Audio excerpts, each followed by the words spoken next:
Don't you just love it when movies give you thought-provoking quandaries, like how in The Omen 3, The Final Conflict, it poses the theory that the devil could be an American politician.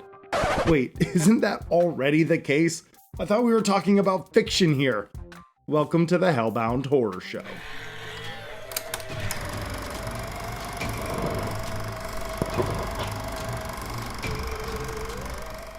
Starting with Rosemary's Baby in 1968, the 70s gave way to some of the best religious horror films around.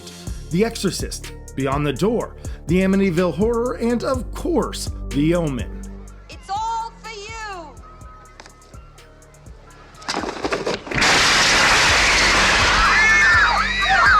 It was a hot trend, but by the early 80s, it was starting to die down. Sure, you still had a couple franchises trying to thrive in a new post-slasher landscape, but it was almost as if audiences of the early 80s weren't scared of the demons of hell, but rather they were afraid of that one guy chasing them with a knife. And it's almost as if film companies knew that religious horror was fading out. A lot of them tried to squeeze the last bit of potential earnings from major franchises in the early 80s, just like tonight's film. The Omen 3, The Final Conflict. Final is right. They knew this was the last one. Now, I haven't reviewed The Omen or The Omen 2 on this channel, but since The Omen 3 came out in 1981, I kind of have to cover that one first. It's only a little bit strange, but oh well. The Omen 3 is a bit different than the first two because Damien is no longer a kid.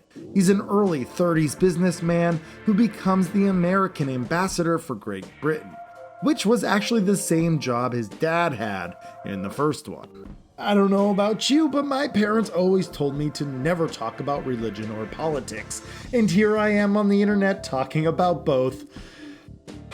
Yikes. Damien this time around is played by Sam Neill, and as a kid I loved him in Jurassic Park, but was totally unaware of his horror lineage. He's a horror icon that not many people think about. He starred in 2 horror films in 1981 alone, The Omen 3 and Possession. And don't worry, we'll talk about the beautifully insane Possession soon enough.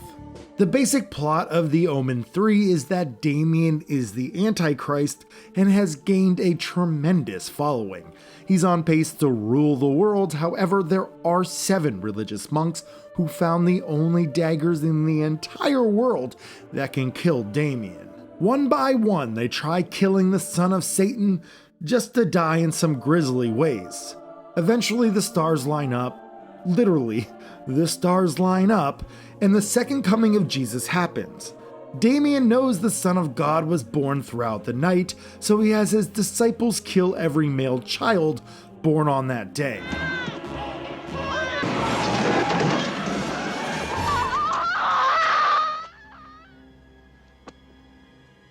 I just don't know about The Omen 3. The story tries to feel grand, but it fails to reach expectations.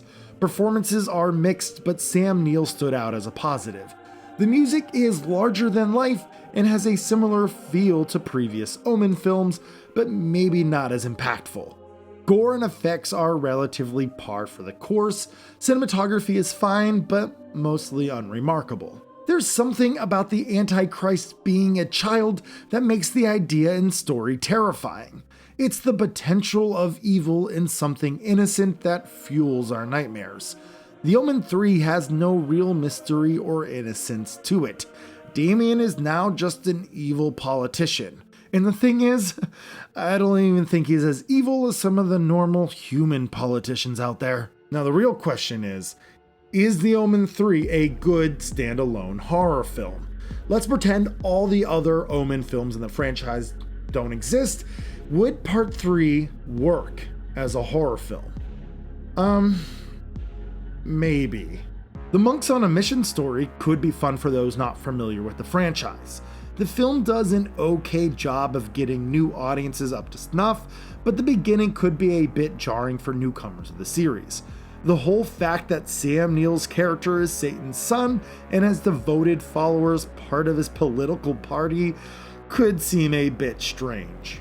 Outside of Sam Neill's performance and the fact that it's part of a beloved franchise, there isn't a lot of reason to watch The Omen 3: The Final Conflict. It's an above average horror sequel. It mostly feels like it's retreading the same ground, and if you're looking for something similar, there's better examples of it elsewhere. It's not a bad film, but by 1981, it just felt like it was rehashing the same tired genre. And that's all I have for tonight. So, as always, thank you so much for watching. Stay healthy, stay safe, and take care, everyone.